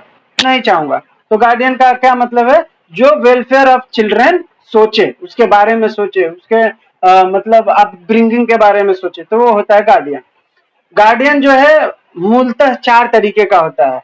ठीक है, गार्डियनशिप एक्ट के तहत पहला होता है नेचुरल गार्डियन, दूसरा होता है टेस्टामेंट्री गार्डियन, तीसरा होता है डी फैक्टो गार्डियन, और चौथा होता है guardian appointed by the court. ठीक है, ये चार तरीके का गार्डियन होता है गार्डियनशिप एक्ट में। ठीक है, अब इसके अंदर पहला है नेचुरल गार्डियन। ठीक है, सेक्शन 6 में डिफाइन किया गया है। यहाँ पे बोलता है सीधा सीधा कि कोई भी, देखिए, a natural guardian is the person who by virtue of their relationship to the minor has the legal right to care। ठीक है, तो लीगल राइट किसके पास रहेगा किसी भी बच्चे का? उसके पेरेंट के पास। ठीक है, अब उस पेरेंट में किसको नेचुरल गार्डियन पहले माना जाता है? तो देखिए, father, the father primary natural guardian of a boy और एन अनमैरिड गर्ल। ठीक है, किसी भी बच्चे का प्राइमरी, सबसे पहला जो नेचुरल गार्डियन होता है वो कौन होता है? फादर होता है। The secondary natural guardian is कौन होगी? मदर। ठीक है, इनलेजिटिमेट चाइल्ड के केस में क्या होगा? फॉर एन इनलेजिटिमेट बॉय और unmarried girl the mother is the primary guardian. ठीक है। अगर लेजिटिमेट बच्चा है तो सबसे पहले फादर होगा उसका नेचुरल गार्डियन, फिर होगी माँ। अगर फादर मर गया तब होगी माँ, ठीक है। लेकिन कोई बच्चा इनलेजिटिमेट है, ठीक है, नाजायज है, तो उस केस में माँ जो होगी वो नेचुरल गार्डियन है, ठीक है। कोई लड़की है जो मैरिड है तो उस केस में कौन होगा गार्डियन? एनीवन बताओ कोई? करेक्ट, हस्बैंड होगा, ठीक है। मैरिड वुमेन के केस में हस्बैंड जो होता है वो नेचुरल गार्डियन माना जाता है, ठीक है। देखिए कुछ ऐसे लोग हैं जिसको नेचुरल गार्डियन नहीं बनाया जा सकता। कौन है? Ceased to be a Hindu, ठीक है। कोई भी पेरेंट हो अगर कन्वर्ट हो गया है तो फिर वो गार्डियन नहीं रहेगा, ठीक है, नेचुरल गार्डियन नहीं हो सकता। Completely and finally renounce the world by becoming a vanaprastha, अरे मतलब संन्यास ले लेना, ठीक है, वन को चला गया, संन्यास ले लिया, ठीक है, तो उसको भी जो है नेचुरल गार्डियन नहीं बनाया जा सकता, ठीक है। और step father, step mother are not considered natural guardian under this act, ठीक है। किसको नहीं बनाया जा सकता है नेचुरल गार्डियन? सबसे पहला जो हिंदू नहीं रहा उसको, और दूसरा जो सन्यास ले लिया, ठीक है। और अलग से क्या दिया है, ये जो होता है ना, क्या बोलते हैं उसको, स्टेप फादर को यार, सौतेला बाप, ऐसा कुछ।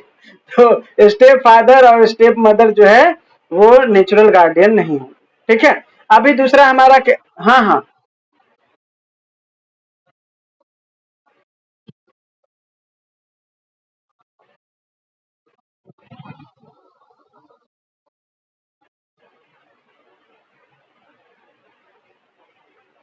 हाँ, हेलो। नहीं सुनो सुनो, नहीं नहीं नहीं सुनो, गार्डियन होगा लेकिन उसको नेचुरल गार्डियन कंसीडर नहीं किया जाता, ठीक है। हिंदू ये जो है ना आपका Hindu minority and guardianship act, ये बोलता है कि स्टेप फादर हो या स्टेप मदर हो उसको जो है नेचुरल गार्डियन कंसीडर नहीं किया जाता। तो स्टेप फादर को नहीं किया जाएगा ना, उसकी माँ तो है ना रियल, तो माँ गार्डियन हो जाएगी नेचुरल, ठीक है। अरे जैसे पति पत्नी है, ठीक है, नॉर्मली क्या होता है, पति होता है स्टेप, ये मतलब नेचुरल गार्डियन, ठीक है। पति मर गया, उसने दूसरी शादी कर ली, तो दूसरी शादी कर ली तो उस बच्चे के लिए तो वो स्टेप फादर हो गया। तो इस केस में स्टेप फादर वो नेचुरल गार्डियन नहीं होगा, फिर कौन हो जाएगा? जो पहले सेकेंडरी गार्डियन था, माँ, तो माँ हो जाएगी यहाँ पे नेचुरल गार्डियन। समझ में आया? ठीक है। अभी दूसरा क्या था हमारा, टेस्टामेंट्री गार्डियन, इसको सेक्शन 9 में बताया गया है, ठीक है। टेस्टामेंट्री गार्डियन का मतलब है, एक एग्जांपल से बताता हूँ बहुत इजी वे में। मैं पेरेंट हूँ, ठीक है, मैं हूँ और मेरी वाइफ है सीमा, एग्जाम्पल पर, ठीक है। और हमारी शादी हुई, मेरा एक बेटा हुआ, ठीक है। मैं मर गया, मैं मरने से पहले बिल बनाया था कि मेरा मैं जो मर रहा हूँ, ठीक है, मेरे मरने के बाद इसका जो ये जो मेरा बेटा है इसका देखभाल फलाना आदमी करेगा, मान के चलिए राजू करेगा, ठीक है। और मैंने वो बिल में बना के मैं मर गया, तो अभी जो वो मैं जो मरा उसका जो नेचुरल गार्डियन क्या बोलते हैं उसको, उसका जो गार्डियन होगा फ्यूचर में वो कौन होगा? जो मैंने बिल में बना कर गया, ठीक है। अब ऐसा नहीं है कि वाइफ नेचुरल गार्डियन नहीं होगी, वहां पे वाइफ भी नेचुरल गार्डियन ही होगी क्योंकि पति मर गया है, ठीक है।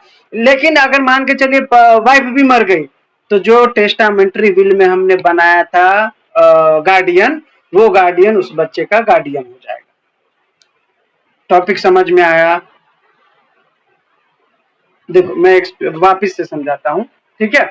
मान के चलिए मैं पति हूँ, ठीक है, और सीमा मेरी वाइफ है।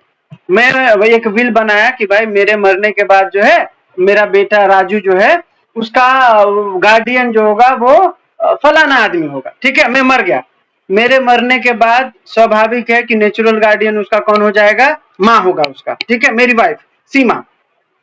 इनकेस सीमा भी मर गई, ठीक है, और वो किसी को गार्डियन नहीं बना के गई, एग्जाम्पल फॉर, तो मैंने तो गार्डियन बना के गया था, अब मैं नहीं हूं, मेरी वाइफ नहीं है, तो उसका गार्डियन कौन हो जाएगा? जिसको मैंने टेस्टामेंट्री विल में नाम दिया था, जिसको बनाया था। तो ऐसे गार्डियन जो विल के थ्रू बनाए जाते हैं उसको टेस्टामेंट्री गार्डियन कहा जाता है। ठीक है, इस केस में एक और कॉन्सेप्ट समझना, मान के चलिए मैंने विल बना के गया, ठीक है, और मैं मर गया। अब उसमें विल में नाम था कि मेरे बच्चे का गार्डियन राजू होगा। अब मान के चलिए मेरी वाइफ को लगा कि नहीं यार, राजू इतना अच्छा आदमी नहीं है, मुझे लगता है कि बहुत गंदा आदमी है, मैं किसी और को गार्डियन बना के जाती हूँ। अगर वाइफ उस केस में अपने एक वो बनाती है, मतलब टेस्टामेंट्री विल, और उसमें बता के जाती है कि नहीं मैं इस पर्सन को गार्डियन बना के जा रही हूं, तो फिर पति वाला गार्डियन कैंसल। ठीक है, जो क्योंकि लास्ट में नेचुरल गार्डियन बची कौन थी, वाइफ। तो अब जो नेचुरल गार्डियन है वाइफ, वाइफ का विल जो रहेगा उसमें जो गार्डियन रहेगा वो प्रिवेल करेगा, पति वाला प्रिवेल नहीं करेगा। समझ में आया? ये थोड़ा मतलब क्या बोलते हैं, डीप में है, अगर समझ पाओ तो ठीक है। मतलब अरे जो जिंदा रहेगा उसी का चलेगा ना। मतलब वाइफ ने सोचा कि नहीं यार राजू अच्छा आदमी नहीं है, फिलहाल तो वाइफ हो गई नेचुरल गार्डियन। अब नेचुरल गार्डियन वाइफ है तो वाइफ जो बना के जाएगी ना जिसको गार्डियन, वो रियल हो जाएगा। ठीक है, अब मैं जो बना के गया था वो कैंसल, ऐसा। ठीक है, ये हो गया टेस्टामेंट्री गार्डियन। तीसरा होता है डी फैक्टो गार्डियन। ठीक है, डी फैक्टो गार्डियन का मतलब क्या है कि भाई कोई भी ऐसा बच्चा है जिसका कोई गार्डियन नहीं था, ठीक है, और शुरू से वही उस बच्चे का ख्याल रख रहा है, ठीक है, तो वो बाय डिफॉल्ट उसका गार्डियन माना जाता है।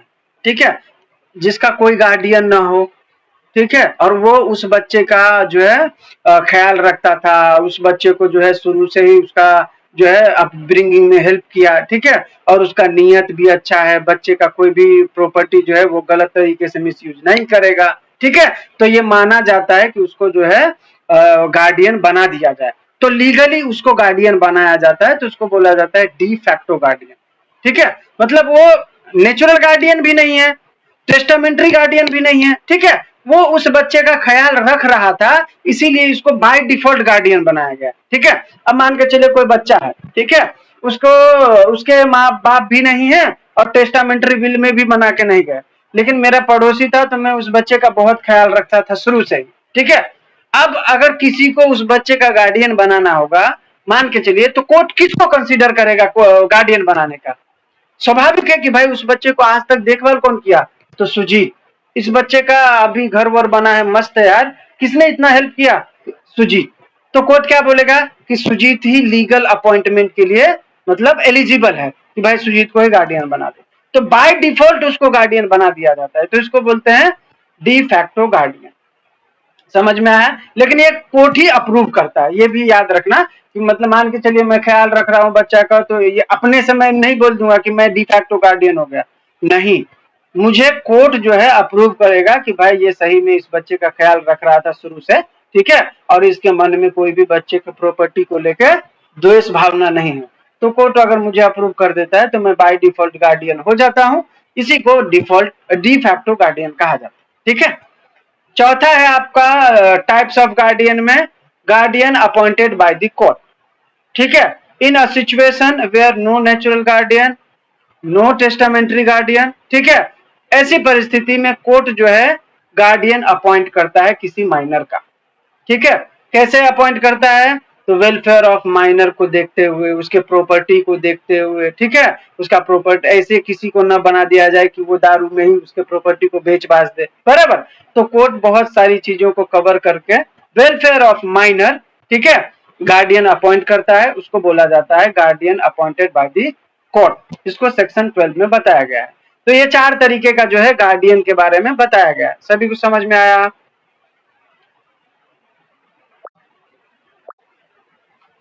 डन, ठीक है, आगे बढ़ते हैं हम। अभी बोल रहा है कि भाई नेचुरल गार्डियन क्या होता है, तो मैंने अभी आपको बताया था कि भाई नेचुरल गार्डियन क्या होता है। ठीक है, अभी इसी में पूछ रहा है power of natural guardian, natural guardian के पावर क्या क्या है। तो सबसे पहला पावर यह है कि बच्चे का केयर और प्रोटेक्शन करे, ठीक है, उसके पास यही है ना पावर। ठीक है, दूसरा है प्रॉपर्टी को मैनेज कर सकता है, ये भी पावर है। अगर नेचुरल गार्डियन को लगता है कि उसके प्रॉपर्टी का कोई भाग बेचना है, उसके बदले वो डबल खरीदना चाह रहा है, तो वो कर सकता है। तो बेनिफिट ऑफ माइनर, जो भी होगा नेचुरल गार्डियन वो कर सकता है। नेचुरल गार्डियन का मतलब क्या? बाप। अब मैं बाप हूं, ठीक है, मैंने कोई प्रॉपर्टी खरीदी और मैंने वो बच्चे के नाम किया था। मैं चाह रहा हूं कि यार ये 1 एकड़ का जमीन नहीं सही है, इसको बेच के 2 एकड़ का लेते हैं, ठीक है, तो मैं कर सकता हूं। क्यों कर रहा हूं? मैं बेटे के बेनिफिट के लिए कर रहा हूं। पहले मैं 1 एकड़ का लिया था, अब मैं 2 एकड़ का ले रहा हूं। तो बच्चे का केयर और प्रोटेक्शन करने का पावर नेचुरल गार्डियन को, प्रॉपर्टी मैनेजमेंट का पावर नेचुरल गार्डियन को, ठीक है। इसके बाद the guardian can not bind the minor bye personal agreement और डेब्ट, ठीक है। नेचुरल गार्डियन जो है कोई भी ऐसा डेब्ट या कोई भी ऐसा एग्रीमेंट छोड़ के नहीं जाएगा जो बच्चे के ऊपर लाइबिलिटी बन जाए, ठीक है, कोई नहीं। अगर बाप का कोई कर्जा था तो बाप को ही चुका के जाना चाहिए, बच्चे के ऊपर वो बोझ नहीं आना चाहिए, ठीक है। तो ये सारी चीजें जो है पावर ऑफ गार्डियन के अंदर कवर किया गया है। इसके बाद जो है कोर्ट का रोल क्या होता है ऐसी परिस्थिति में जब कोई नेचुरल गार्डियन अपना काम ना करे तो, ठीक है। तो ऐसे परिस्थिति में कोर्ट जो है वेलफेयर ऑफ द माइनर देखता है। फिर कुछ ऐसे प्रोविजन है जिसमें कोर्ट बोलता है कि आप ये कर सकते हो, ये नहीं कर सकते हो। ये सारी चीजें हम लोग आगे पढ़ेंगे जब डीप में हम लोग पढ़ने वाले हैं, ठीक है। इन समरी बस ये समझ लो कि जब नेचुरल गार्डियन जो होता है उसको पूरा अथॉरिटी मिलता है कि बच्चे के वेलफेयर के लिए वो कदम उठाए। वो प्रॉपर्टी को भी मैनेज कर सकता है, लेकिन वहां पे प्रोविजन ये है कि बच्चे का कोई भी प्रॉपर्टी उसके अहित के लिए ना बेचा जाए, ठीक है, उसके बेनिफिट के लिए। अब 1 एकड़ का था, बेच के आपने एक वो ले लिया, मतलब छोटा जमीन लिया बड़े को बेच के, तो ये तो गलत है ना।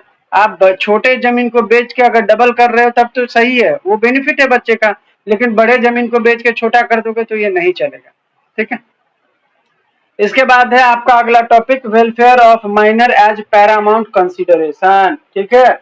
जब भी गार्डियनशिप अपॉइंटमेंट होता है तो उसमें बच्चे का वेलफेयर बहुत कंसीडर किया जाता है, ठीक है, सबसे ऊपर उसी को रखा जाता है, ठीक है। तो यही है, तो यहाँ पे बोल रहा है कि वेलफेयर ऑफ माइनर का मतलब क्या? तो वेलफेयर ऑफ माइनर का मतलब है कि बच्चे को सही शिक्षा मिले, उसकी जरूरतों को पूरा किया जाए, ठीक है, उसके मोरल और एथिकल डेवलपमेंट हो, ऐसी सिचुएशन में रखा जाए, ठीक है, उसका सोशली डेवलपमेंट हो, ठीक है, उसके रिलेशनशिप को भी थोड़ा सा स्ट्रॉन्ग किया जाए। ये सारी चीजें जो है वेलफेयर ऑफ माइनर में आता है। इसके बाद जो है कोर्ट किसी को गार्डियन अपॉइंट करते समय किन किन बातों का ख्याल रखता है, ठीक है। तो सबसे पहला ख्याल रखता है कि बच्चे का एज क्या है, बच्चे का सेक्स क्या है, बच्चे का रिलीजन क्या है, ठीक है। आप किसी मुस्लिम बच्चे को हिंदू पेरेंट को दे सकते हैं क्या? नहीं दे सकते। किसी हिंदू बच्चे को मुस्लिम पेरेंट के यहाँ दे सकते हैं क्या? नहीं दे सकते। देखिए, एक्सेप्शन हर चीज का है। अगर कोई मुस्लिम पेरेंट हिंदू बच्चे का ख्याल रख सकता है तो क्यों नहीं दे सकता कोर्ट, ठीक है। लेकिन जनरली ऐसा माना जाता है कि वो फिर अलग मतलब धर्म में उसको जो है वो सारी सुविधाएं मिलेंगी या नहीं मिलेंगी, उसका अपब्रिंगिंग सही से होगा या नहीं होगा, तो बहुत सारी चीजें होती है, ठीक है। तो यहाँ पे बोल रहा है कि कोर्ट जो है बच्चे का उम्र भी देखता है, बच्चे का सेक्स वो देखेगा ना। अब किसी मतलब मैंने अभी बताया था कि 21 साल का गैप होता है, ठीक है, अपोजिट जेंडर में। क्यों है 21 साल का गैप? क्यों नहीं? मैं मान के चलिए 19 साल का हूं तो मैं क्यों 16 साल की लड़की को अडॉप्ट नहीं कर सकता? तो एज बहुत मेन फैक्टर है जब कोर्ट कंसीडर करता है किसी को गार्डियन अपॉइंट करते समय, ठीक है। इसके बाद जो है जो भी गार्डियन बनाया जाने वाला है उसका कैरेक्टर और कैपेसिटी ये भी कोर्ट देखता है, ठीक है। इसके बाद देखता है नियरनेस ऑफ द माइनर, ठीक है। माइनर जो भी है, ठीक है, जिसका गार्डियन बनाया जाने वाला है उसके नजदीक कौन है, ठीक है। अब बहुत लंबा मान के चलिए कोई बच्चा है, उसको उसका गार्डियन अपॉइंट करना है, उसके मामा है और एक स्ट्रेंजर है, कोर्ट किसको अपॉइंट करेगा गार्डियन से? मामा को करेगा, स्ट्रेंजर को नहीं करेगा। क्यों? क्योंकि बच्चे के जो नियर हैं वो उसके मामा है, स्ट्रेंजर नहीं है, ठीक है, ऐसा। इसके बाद कोर्ट क्या देखेगा? The wishes of a diseased parent, जो पेरेंट बच्चे को देने वाले हैं, ठीक है, मतलब गार्डियनशिप के लिए उसका विश क्या है, उसका बच्चा कहाँ रहे, कैसी परिस्थिति में रहे, वो सारी चीजें भी कोर्ट जो है कंसीडर करता है। इसके बाद जो है कोर्ट देखता है कि बच्चे का प्रॉपर्टी कितना है, उसको ख्याल रखने वाला कितने कैपेबल होना चाहिए, ये सारी चीजें जो है कोर्ट देखता है। एक केस था जिसमें देखा गया, देखिए, श्यामराव मारुति वर्सेस दीपक किशन राव।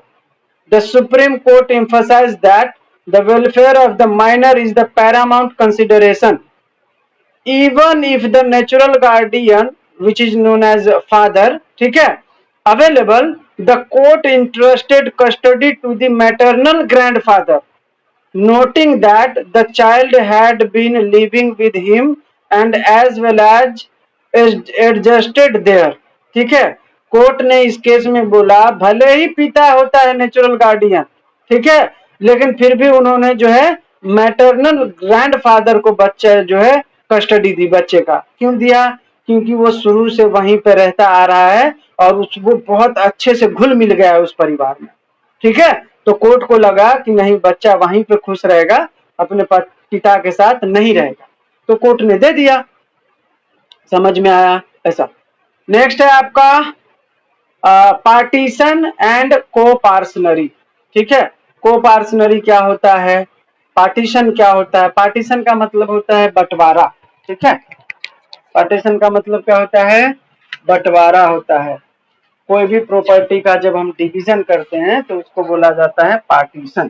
ठीक है, पार्टीशन करने के लिए दो तरीके का प्रॉपर्टी होता है, एक होता है सेल्फ ओन्ड प्रॉपर्टी और दूसरा होता है एंसेस्ट्रल प्रॉपर्टी।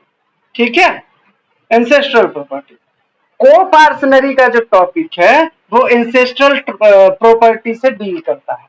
ठीक है, सबसे पहली बात इसमें यह बताया गया है कि कोई भी बच्चा जब जन्म लेता है ना तो उसको उसके एंसेस्ट्रल प्रॉपर्टी में अधिकार होता है। ठीक है, अधिकार कब तक होता है? 4 जनरेशन तक, 4 जनरेशन। इसी प्रॉपर्टी में हिंदू ज्वाइंट फैमिली का नाम आपने सुना होगा, हम लोग आगे पढ़ने वाले हैं, आगे है उसका कॉन्सेप्ट। तो हिंदू ज्वाइंट फैमिली जब हम पढ़ेंगे तो उसमें 7 जनरेशन तक का जो होता है वो प्रॉपर्टी डिस्ट्रीब्यूशन होता है। ठीक है, लेकिन कोपार्सनरी एक ऐसा कॉन्सेप्ट है जो एंसेस्ट्रल प्रॉपर्टी से डील करता है और वो बोलता है कि आप कोई भी प्रॉपर्टी पे अधिकार 4 जनरेशन तक ही कर सकते हैं। एग्जाम्पल फॉर, मान के चलिए मैं हूं, ठीक है, मेरे पापा जी कोई प्रॉपर्टी रखे थे। ठीक है, अब ये प्रॉपर्टी मेरे यहाँ से शुरू होने वाला है, मेरे पापा जी वो प्रॉपर्टी खरीद के मर गए, अब मेरा बेटा हुआ, मेरा बेटा का बेटा हुआ और मेरे बेटे के बेटे हुए, तो मतलब मेरा बेटा, मेरे बेटे का बेटा तो मेरा पोता हो गया और उसके बाद मेरा उसके ग्रैंडसन, तो सन, ग्रैंडसन, ग्रेट ग्रैंडसन। ठीक है, मैं हूं, मेरे सन है, मेरे ग्रैंडसन है और मेरे ग्रेट ग्रैंडसन है, तो ये हो गया 4 जनरेशन। तो मेरे पप्पा जी के जो प्रॉपर्टी होंगे ना उसमें मेरे चारों जनरेशन का अधिकार होगा। ठीक है, इसको बोलते हैं कोपार्सनरी। पहले जो मेल साइड था उसी को कोपार्सनरी माना जाता था। ठीक है, जैसे मैं हूं, मेरा बेटा होगा, मेरे बेटे का बेटा होगा, मेरे बेटे का बेटा होगा, तो एंसेस्ट्रल प्रॉपर्टी कोई है ना तो उसमें मेरे ये चारों जनरेशन का अधिकार होगा इक्वल। ठीक है, मेरी बहन का नहीं होगा, मेरी बेटी का नहीं होगा, मेरी पोती का नहीं होगा, फीमेल का नहीं होगा। लेकिन 2005 में जब ये अपना क्या बोलते हैं यार, गार्डियनशिप एक्ट जो है अमेंड किया गया, तो उसमें सुप्रीम कोर्ट का एक जजमेंट था। ठीक है, उसमें सुप्रीम कोर्ट ने कहा, ये देखो मैं जजमेंट का नाम बता देता हूं, विनीता शर्मा वर्सेस राकेश शर्मा। इस केस में सुप्रीम कोर्ट ने कहा कि बहनों, जो लड़की होता है ना उसका भी कोपार्सनरी राइट होगा। ठीक है, कोपार्सनरी राइट होगा। कोपार्सनरी राइट का मतलब एंसेस्ट्रल प्रॉपर्टी में अधिकार। तो पहले 2005 से पहले लड़कियों को अधिकार नहीं था, 2005 के बाद जो है अमेंडमेंट लाया गया। ठीक है, और उसमें ये बताया गया और ये जजमेंट आया था सुप्रीम कोर्ट के विनीता शर्मा वर्सेस राकेश शर्मा के केस से। उसमें उन्होंने कहा कि नहीं, डाउटर को भी जो है कोपार्सनरी राइट मिलना चाहिए। तो एंसेस्ट्रल प्रॉपर्टी में जो है डाउटर को भी अधिकार मिलने लगा। तो यहां तक सभी को क्लियर है? किसी को डाउट कोपार्सनरी में? हाँ, हमेशा याद रखना, देखो पार्टीशन प्रॉपर्टी का होगा। ठीक है, प्रॉपर्टी दो तरीके का होगा, एक होता है सेल्फ अर्न, मैंने खुद से बनाया हो, एक होगा एंसेस्ट्रल, पूर्वजों से आया हो, ठीक है। तो ये जो कोपार्सनरी वाला जो कॉन्सेप्ट है ना, वो सिर्फ एंसेस्ट्रल प्रॉपर्टी से डील करता है। कोपार्सनरी बोलता है कि एंसेस्ट्रल प्रॉपर्टी पे आपके 4 जनरेशन तक का अधिकार होगा इक्वल, ठीक है। मेरे पापा ने प्रॉपर्टी खरीदा, अब मेरे पापा मर गए, ठीक है, उसके बाद 4 जनरेशन कौन होगा? मैं होऊंगा, मेरे बेटे होंगे, मेरे बेटे के बेटे, मेरे बेटे के बेटे। तो ये 4 जनरेशन हो गया, ये चारों जनरेशन का मेरे पापा वाले जमीन में इक्वल अधिकार होगा। ये होता है कोपार्सनरी राइट, ठीक है।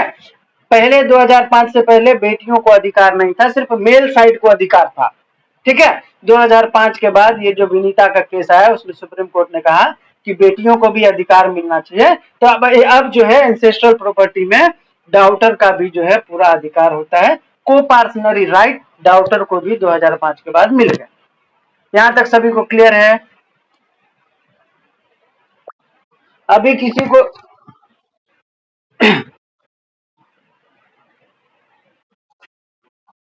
हाँ हाँ, नहीं नहीं, ये एक तरीके से ये जो है ना, वैसे तो ये जो सुप्रीम कोर्ट का जजमेंट आया ना, उसके बाद अमेंड कर दिया गया आपको ये सक्सेशन एक्ट को, ठीक है। उसके बाद सब क्लेम कर सकते हैं, लेकिन ये जजमेंट जो था ना वो एडवर्सली इफेक्टेड था, ठीक है। अगर उससे पहले जैसे मान के चलिए 2005 में ये सुप्रीम कोर्ट का जजमेंट आया, अगर कोई बेटी 2004 में मतलब जन्म ली थी या 2003 में, तो वो भी क्लेम कर सकती है। ये पहला जजमेंट था जो एडवर्सली अफेक्टेड था, अगर किसी बेटी को चाहिए था क्लेम तो वो कर सकती थी। समझ में आया? लेकिन लीगली इफेक्ट 2005 के बाद हुआ, ठीक है। अभी तक में हाँ बोलिए ना। नहीं नहीं नहीं नहीं नहीं, फिफ्थ जनरेशन का नहीं रहता। कोपार्सनरी राइट ये जो है वो 4 जनरेशन को ही मिलता है, ठीक है। फिफ्थ जनरेशन जो है ज्वाइंट फैमिली होता है ना, हिंदू ज्वाइंट फैमिली, उसमें वो क्लेम कर सकता है, ठीक है। हाँ, Hindu Hindu joint family, Hindu undivided family सब हम लोग आगे डील करने वाले हैं। तो उसमें मैं आपको ज्वाइंट हिंदू फैमिली है ना, उसमें 7 जनरेशन तक जो है ना प्रॉपर्टी का पार्टीशन हो सकता है। लेकिन को पार्सनरी के केस में सिर्फ 4 जनरेशन ही एंसेस्ट्रल प्रॉपर्टी में क्लेम कर सकता है, ठीक है। किसी को कोई डाउट हो तो पूछ लीजिए। 11 बज गया, हम लोग यार फटाफट करके कैसे करते हैं, डिटेल में घुसने लगते हैं, ठीक है। चलिए कोई बात नहीं, हो जाएगा कवर, ठीक है। टेंशन थोड़ा सा भी मत लेना, सिर्फ समझो बातों को, ठीक है। बाकी ऐसा नहीं है कि मतलब भाग भाग के पढ़ लो और पता चला कुछ समझे ही नहीं, ठीक है। तो इससे बेहतर है कि समझ समझ के पढ़ो, बाकी कोई प्रॉब्लम नहीं, ठीक है। तो आगे ये कोपार्सनरी के बाद का जो है ना अनडिवाइडेड फैमिली, डिवाइडेड फैमिली, और इसके बाद और क्या क्या टॉपिक है वो सारा मैं बताने वाला हूँ, ठीक है। तो ये हो गया। इसके बाद है प्रॉपर्टी का डिवोल्यूशन कैसे होता है, ठीक है। पार्टीशन कैसे होता है, पार्टीशन के मोड्स क्या क्या हैं, ठीक है। पार्टीशन बाय एग्रीमेंट होता है, ओरल पार्टीशन होता है, ठीक है। पार्टीशन का इफेक्ट क्या होता है, ठीक है। सक्सेशन क्या होता है, मेल के लिए इंटी सक्सेशन क्या है, ठीक है। टेस्टामेंट्री सक्सेशन क्या है। इसके बाद है क्लास 1 में कौन कौन आता है, क्लास 2 ईयर में कौन कौन आता है। ये सारी चीजें जो है हम लोग नेक्स्ट लेक्चर में डील करने वाले हैं, और कुछ सवाल भी चाहिए तो हम लोग उसमें उठा लेंगे थोड़ा बहुत, ठीक है।